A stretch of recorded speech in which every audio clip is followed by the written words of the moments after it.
Stop hoarding this junk. Jessica needs a workspace to earn money. It's her garage now, too. Lucas yelled at me with a vein bulging in his neck. His face twisted into a mask of irritation I didn't recognize. But we were standing in my driveway, in front of the garage my husband Thomas had built, with his own 2 hands 40 years ago. I stood frozen on the asphalt, clutching a bag of groceries, feeling as if the wind had been knocked out of me. My son, the boy I had nursed through chickenpox and helped with his math homework, was kicking his father's memory out of our home to please a woman who spent her entire day talking to a camera on her phone. Jessica was standing by the garage door, holding a box of Thomas's vintage chisels, as if they were contaminated waste. She looked at me with that pitying, condescending smile of hers, the one that said, "Oh, poor old thing, she just doesn't understand the modern world." It all started over something that should have been sacred. Jessica wanted to turn Thomas's woodworking shop into a content creation studio with pink neon lights and foam walls. And when I told her that she couldn't just throw away 40 years of craftsmanship, Lucas exploded as if I had insulted his very existence. My name is Martha Higgins. I'm 67 years old. And that afternoon, looking at my husband's tools scattered on the concrete like garbage, I felt like I had already lost the son I raised. The same boy who used to sit on that workbench, watching his father sand oak tables, who used to beg to hold the hammer, now looked at me with cold stranger's eyes. I was raised in a time when you didn't throw things away just because they were old. You fixed them. You polished them. You honored the history in them. But here I was in the suburbs I had lived in for 4 decades, watching my own flesh and blood disrespect me, for a woman who thought likes were more important than legacy. When I was 20, I married Thomas. May he rest in the Lord's peace. We started with absolutely nothing. We lived in a basement apartment that smelled of damp earth and boiled cabbage. Thomas was a carpenter and I worked at a diner, standing on my feet for 10 hours a day, serving coffee and pie to truckers. I remember the day we bought this house. It was a fixer-upper, a foreclosure that had been sitting empty for 2 years. The windows were broken, the roof leaked, and the yard was a jungle of poison ivy. But Thomas put his arm around me and said, "Martha, give me 5 years. I'll turn this into a palace for you." And he did. We didn't hire contractors because we couldn't afford them. Thomas worked his day job at the construction site from 6 a.m. to 4 p.m., and then he would come home and work on our house until midnight. I would hold the flashlight for him, handing him nails, sweeping up sawdust, painting walls until my shoulders burned. We ate sandwiches sitting on the floor because we didn't have a table yet. Every beam in this house, every floorboard has our sweat in it. The garage was Thomas's sanctuary.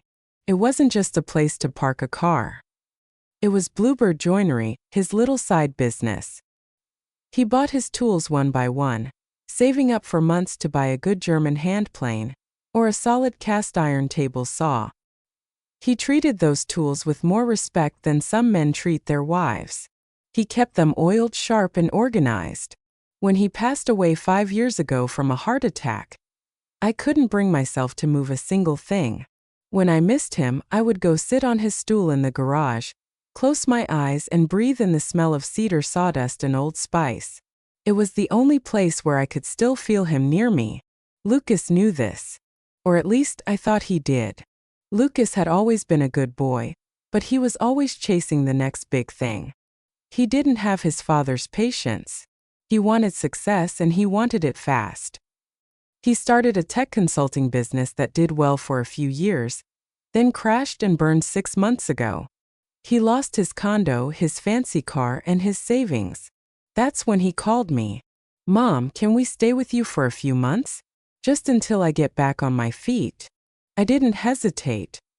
"Of course, son. This is your home." I thought it would be a blessing in disguise. I thought it would be nice to have life in the house again, to hear footsteps in the hallway. I even thought Jessica and I could bond. Jessica is 28, beautiful in that sharp manicured way, always dressed as if she's about to walk a runway. She calls herself a lifestyle influencer.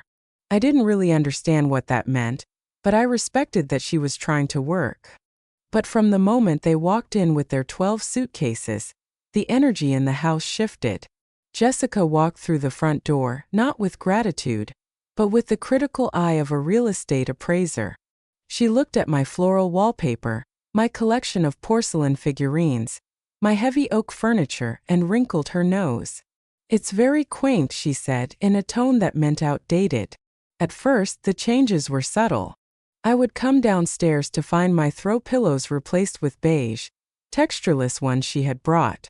The floral pattern clashes with my aesthetic when I film in the living room, she explained, not asking but telling. Then it was the kitchen. I have cooked with cast iron skillets my whole life. They are seasoned, black, and perfect.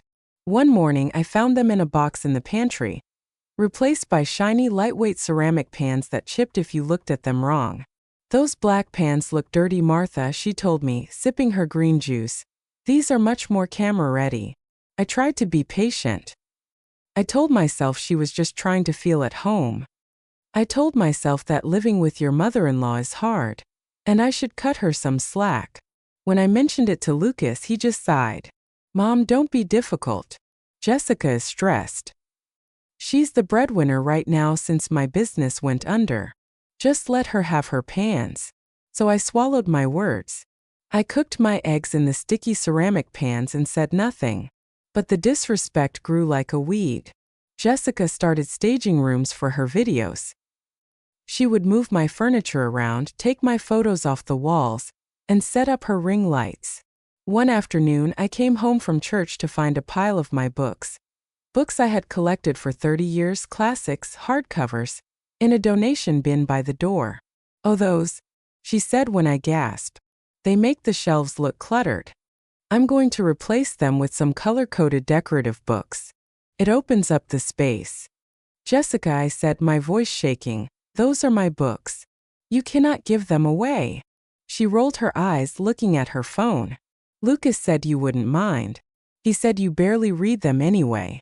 I looked at my son, who was sitting on the couch, typing on his laptop.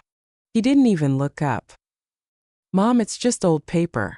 Jessica is trying to modernize the place. It increases the property value." "I am not selling the property, Lucas," I snapped. "This is my home." "Well, we live here too," he muttered. "It should reflect us as well." That night I lay in bed and cried. I felt like a guest in my own house. I felt like a ghost that they were trying to exorcise. But I kept telling myself it was temporary. Just a few more months, I prayed. Just until they find a place. Then came the issue of the garage. Jessica had been complaining that the lighting in the living room wasn't consistent enough for her brand deals. She needed a dedicated studio. I saw her pacing around the property, measuring things with her phone. I didn't think much of it until that Tuesday. I had gone to the grocery store to buy ingredients for a pot roast, Lucas's favorite meal. I wanted to do something nice for them to ease the tension. I was gone for maybe an hour and a half. When I pulled into the driveway, my heart stopped. The garage door was wide open. And there, sitting on the asphalt, was Thomas's workbench. It wasn't just the bench. It was the drill press, the bandsaw, the boxes of hand tools, the jars of antique nails he had saved.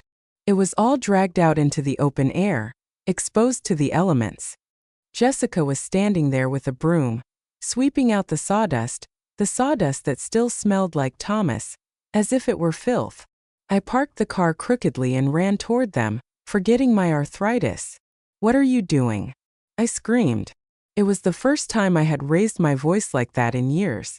"What are you doing with your father's things?" Lucas walked out of the garage, wiping his hands on a rag. He looked annoyed that I was back so soon. "Mom, calm down. We're just clearing it out." "Clearing it out?" I was trembling.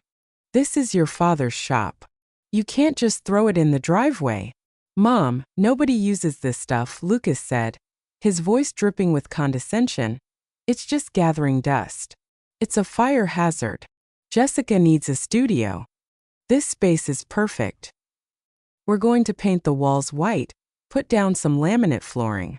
No, I shouted, stepping in front of the workbench as if to shield it with my body. Absolutely not. This is not a studio. This is my husband's legacy. Put it back. Put it all back right now. Jessica stopped sweeping and leaned on the broom handle. She let out a loud, exaggerated sigh. Martha, please don't be dramatic. I have a brand deal with a yoga mat company, and I need a clean, minimalist background. I can't film next to a dusty old table saw. Then film in the yard. Or in your bedroom. I pointed a finger at her. You do not touch Thomas's tools. Jessica looked at Lucas. Babe, talk to her. She's being unreasonable. Lucas stepped forward, his face hardening. Mom, look at reality. Dad is gone. He's been gone for 5 years. He doesn't need a workshop. We are alive and we are broke. Jessica can make $2,000 this month if she has a proper studio. Are you really going to stand in the way of our financial security because of some sentimental junk? It is not junk. I felt tears stinging my eyes. It is history. And you, of all people, should know that. You built your Pinewood Derby car on this bench. I don't care. Lucas shouted. And that's when he said it. Stop hoarding this junk. Jessica needs a workspace to earn money. It's her garage now, too. The silence that followed was deafening. A bird chirped somewhere in the oak tree, oblivious to the fact that my heart was breaking. Her garage, I whispered. Yes, Jessica piped up, emboldened by Lucas's shouting. We live here. We have rights. And frankly, Martha, this house is too big for one person. You're being selfish holding on to all this space just for memories. You should be happy we're improving it. I looked at them. Really looked at them. I saw a son who had become weak. A man who would sell his father's memory for a quiet life with a demanding wife. And I saw a woman who saw me not as a person, not as a benefactor who had given her a roof over her head, but as an obstacle to be managed. A boomer to be pushed aside. Something inside me snapped. It wasn't a loud snap. It was quiet. It was the sound of a door closing and locking forever. I see, I said. My voice was suddenly very calm. I see how it is. Lucas seemed to mistake my calm for submission. He relaxed his shoulders. Look, Mom, we'll put the expensive tools on eBay or something. We won't just trash them. But the space needs to be cleared by tonight. Jessica has a shoot tomorrow morning. I understand, I said. I'm going to go inside. I need a moment. Take your time, Jessica said, smiling that triumphant smile again. She thought she had one. She thought the old lady had folded. Oh, and Martha? Could you move your car to the street? We need the driveway clear to pile up the rest of the wood scraps. Of course, I said. I walked into the house. I walked past the beige pillows, past the color-coded bookshelf. I went into the kitchen and put the groceries away, because I am a woman who finishes her tasks. I put the roast in the fridge. Then I went to the calendar on the wall. I saw that for tonight Jessica had written 7 p.m. dinner with the Millers networking. They were going out tonight. They were going to a fancy dinner to schmooze with some potential investors for Lucas's next big idea, leaving me here to watch the tools sit in the driveway. I went to my room and sat in my rocking chair. I didn't cry. I didn't pray. I planned. At 6:30 p.m., Lucas and Jessica came inside to change. They were laughing, high on their victory. They ignored me as they rushed around getting ready. Don't wait up, Mom, Lucas shouted from the hallway as they headed out. We might be late. And don't touch the stuff in the driveway, we'll deal with it in the morning. Have a nice time, I said from my chair. As soon as I heard their car pull away, I stood up. I didn't call a locksmith. I didn't need to. Thomas had taught me how to change a deadbolt. We had a box of spare locks in the basement, the heavy-duty kind he liked. I went to the basement. I got the tool belt, the one Jessica hadn't thrown out yet. I got the drill. I worked with a speed and precision that would have made Thomas proud. I changed the front door lock. I changed the back door lock. I changed the side door lock. I even secured the sliding glass door with a thick wooden dowel, so it couldn't be jimmied open. Then I went outside. It took me an hour and my back screamed in protest, but I dragged every single piece of Thomas's equipment back into the garage. The heavy table saw I had to roll on its casters. The workbench I had to drag inch by inch. I was sweating, my hair was a mess, but I didn't stop until every chisel, every nail, every scrap of wood was back inside the sanctuary. Then I closed the garage door. And I locked it with the padlock Thomas used to keep. But I wasn't done. I went back inside and went to the guest room, the room they had taken over. I took their suitcases. I opened them. I didn't fold their clothes nicely. I scooped up Jessica's designer dresses, her endless piles of shoes, Lucas's suits, their chargers, their toiletries. I stuffed them into the bags. I dragged the suitcases out the front door and lined them up neatly on the porch. Then I went back inside, locked the new deadbolt, and turned off all the lights. I sat in the dark living room, facing the window, and waited. It was 11:30 p.m. when they returned. I saw the headlights sweep across the living room wall. I heard the car door slam. I heard their laughter. They were probably drunk on expensive wine and the promise of future money. I heard footsteps on the porch. Wait, why are the suitcases out here? Jessica's voice. Confused. High-pitched. What the Lucas's voice. Then the sound of a key sliding into the lock. Click. Jiggle. Click. Silence. Wrong key? Jessica asked. No, it's the right key, Lucas said. Maybe it's stuck. He tried again. More aggressive this time. Rattling the handle. Then the pounding started. Mom! Mom! The door is stuck. Lucas yelled. I didn't move. I sat in my armchair, holding a cup of tea I had made but hadn't drunk. Martha! Open the door! Jessica shouted. It's freezing out here. It was October. It wasn't freezing, but it was brisk. Good. I stood up and walked to the window. I pulled back the curtain, the beige curtain Jessica had hung, just enough so they could see me. Mom! What is going on? Lucas screamed when he saw my face. Why are our bags outside? Why doesn't the key work? I looked at him through the glass. I didn't open the window. I just looked at him with the same cold detachment he had shown me in the driveway. Mom! Open the door right now. He banged his fist on the glass. I picked up my phone. I had already typed out the text message. I just pressed send. Lucas's phone buzzed in his pocket. He pulled it out, frowning. I watched his face pale as he read it. This is my house. The garage is my husband's legacy. Since you declared it was Jessica's garage now, I realized you have forgotten who the owner is. You have no respect for me or your father. Take your things. Find a hotel. Do not come back until you learn what the word home actually means. Jessica grabbed the phone from his hand. Her eyes went wide. Is she serious? She shrieked. She kicked us out? She can't do that. We have rights. We've been here for 3 months. This is an illegal eviction. She ran to the door and started pounding on it with both fists. Martha! Open this door. I have skincare products in the bathroom. I have my ring light in the living room. You can't keep my property. I walked to the door, leaving the chain on, and opened it 2 inches. Your property? I asked calmly. You mean like the property you threw in my driveway this afternoon? That was junk. Jessica screamed, her face red and ugly. That was wood scraps. My things are expensive. Open the door or I'm calling the police. Call them, I said. The deed is in my name.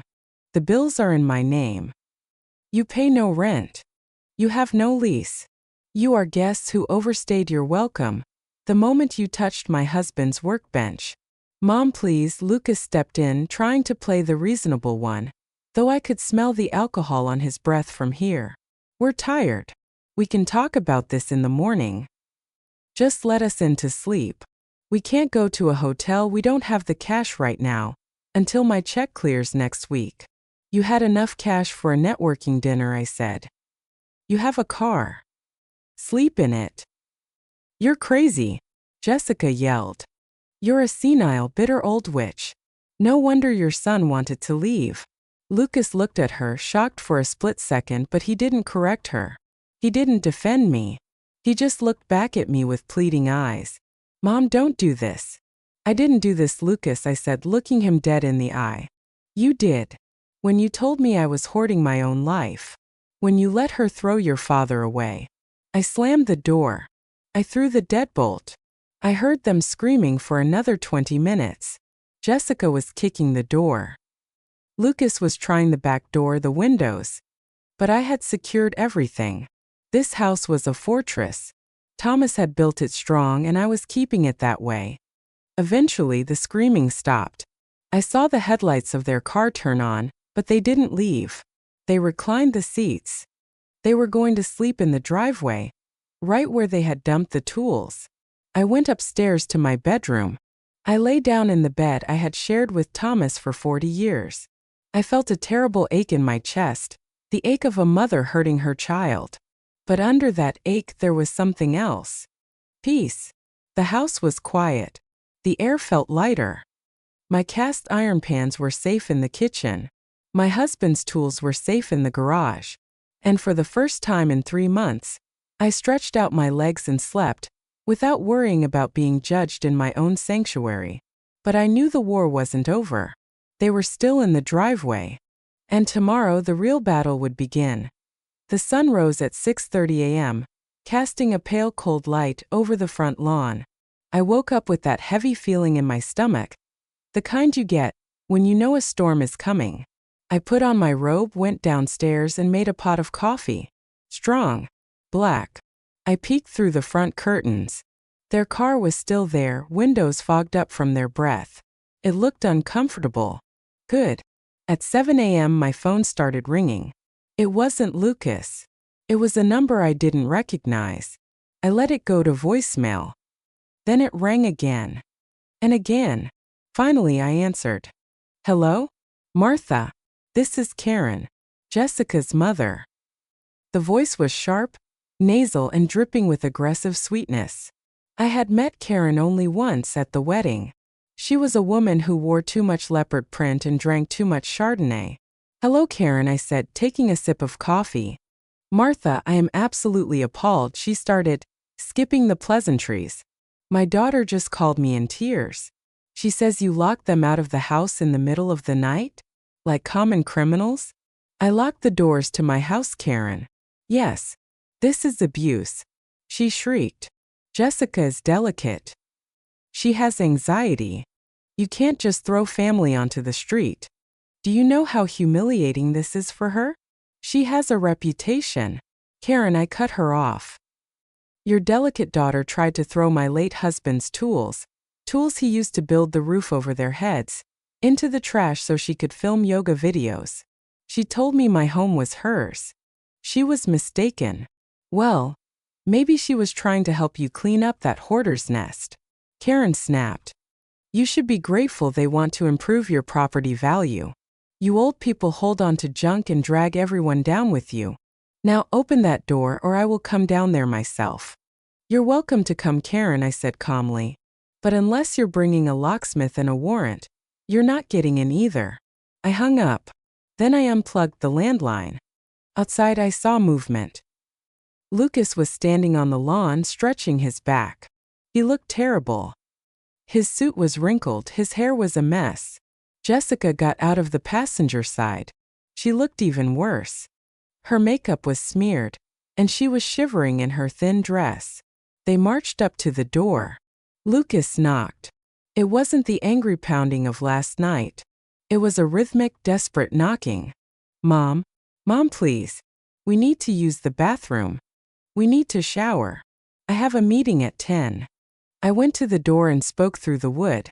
There is a gas station 3 blocks away, Lucas. They have bathrooms. Mom, stop this insanity, Jessica yelled. I'm going to sue you. I swear to God, I'll sue you for emotional distress. Go ahead, I said. And I'll countersue for the damages to my vintage woodworking equipment, and for 3 months of unpaid rent. Silence. They knew they had no leg to stand on. They left around 8 a.m. I watched them drive away, defeat slumped in their shoulders. The next 3 days were a test of wills. They didn't come back to the house, but they didn't leave me alone. I got text messages from Lucas. First angry, then bargaining. Mom, this is ridiculous. We're staying at a Motel 6. Is this what you want for your son? Mom, Jessica is sick. She caught a cold sleeping in the car. You happy? Mom, just let us get the rest of our stuff. We'll leave. Promise. I didn't reply to any of them. I knew that if I opened that door for just their stuff, they would never leave.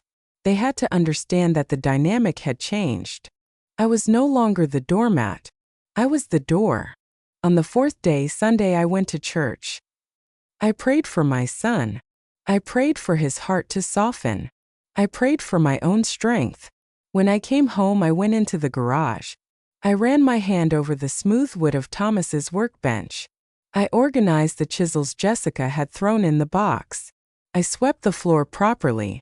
It was my space again. But it felt lonely.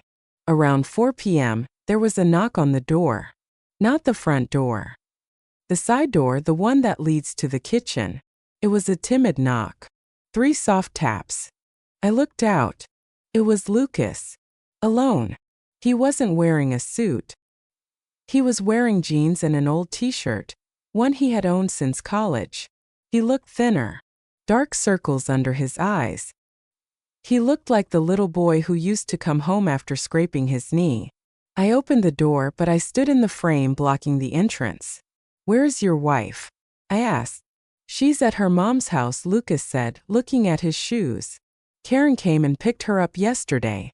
She couldn't take the motel anymore. And you? I stayed at the motel.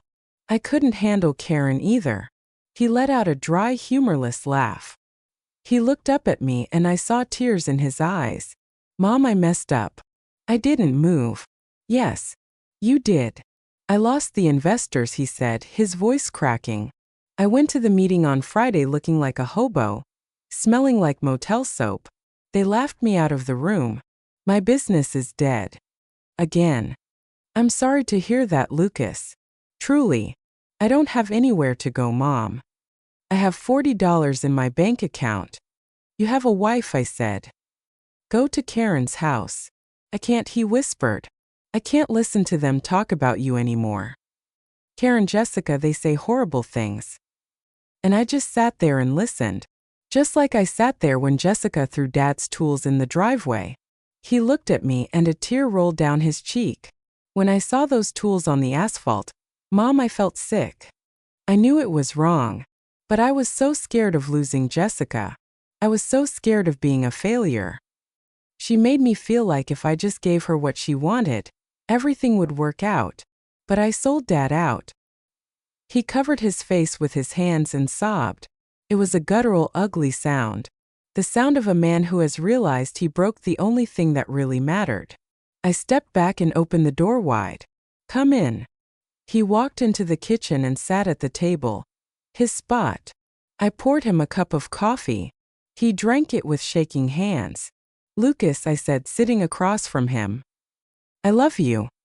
But I will not be disrespected in the house your father and I built, with blood and sweat. Not by you, and certainly not by a woman who thinks she owns the world because she has 5,000 followers on Instagram. I know, he said. I know, Mom. I told her. I told her this morning. Told her what? I told her that she was wrong. That we were wrong. I told her that if she wants to be with me, she has to make this right. She has to apologize. For real. And what did she say? She screamed. She cried. She threw a vase. Lucas rubbed his temples. But then she got quiet. I think she's scared, Mom. Her influencer life, it's all smoke and mirrors. She's terrified of being seen as a failure. Without this house, without the image, she has nothing. So she bullied me to feel big, I said. Yeah. Basically. We sat in silence for a while. Can I stay? Lucas asked, his voice small. I'll sleep on the couch. I'll do the yard work. I'll fix the gutter that's leaking. Just don't make me go back to the motel. You can stay, I said. But Jessica cannot. Not until she walks through that door and apologizes to me, to my face, and promises never to touch the garage again. She will, Lucas said. I'll make sure of it. Lucas stayed for 2 days. He was as good as his word. He fixed the gutter. He mowed the lawn. He ate my pot roast and told me it was the best thing he'd ever tasted. It was like having my son back. On Tuesday evening, a car pulled up.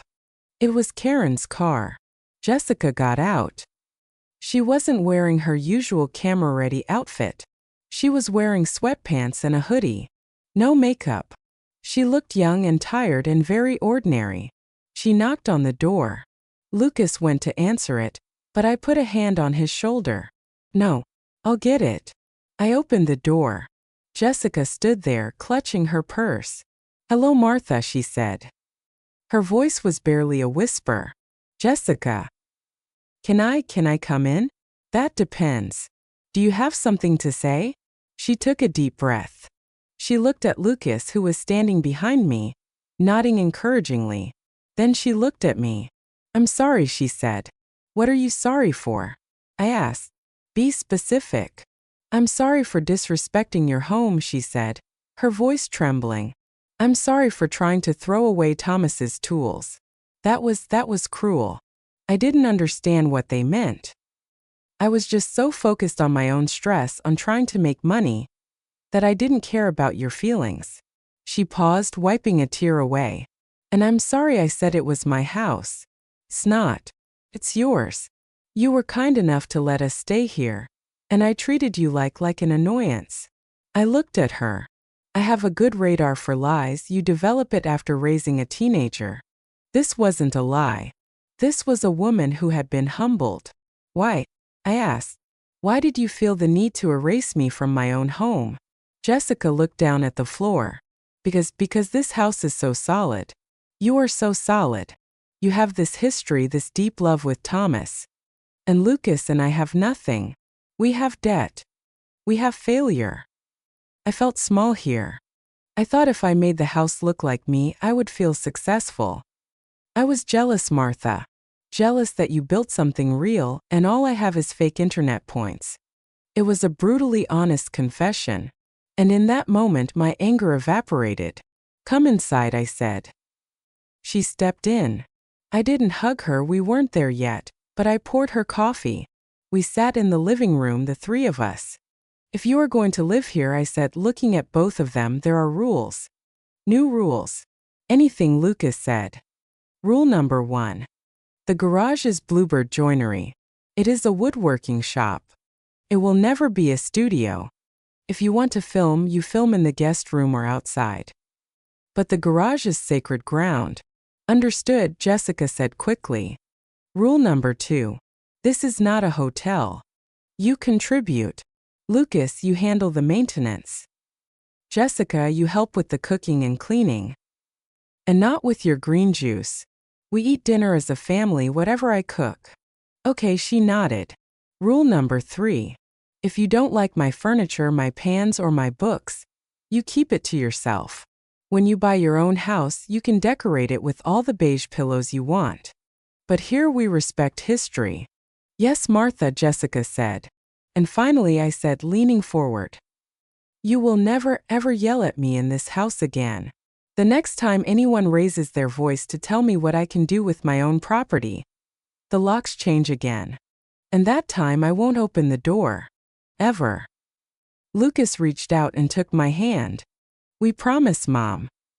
Never again. Jessica looked at me. Thank you for giving us another chance. I don't deserve it. No, you don't, I said bluntly. But family is about grace. Just don't make me regret it. That night, Lucas and Jessica brought their suitcases back in from the porch. They unpacked quietly. I heard Jessica in the kitchen later, not throwing things away but washing the dishes. My cast iron pan was drying on the rack, shiny and black. A few months have passed since the garage war. Things aren't perfect. Jessica still spends too much time on her phone, and Lucas is still struggling to find his next career path. But the dynamic has shifted. When I walk into a room, Jessica stands up to help me. When I cook, she sets the table. And the garage? Last week, I went out there to smell the sawdust. I found Lucas standing at the workbench. He wasn't throwing anything away. He was holding one of Thomas's old hand planes, running it over a piece of scrap oak. "What are you doing?"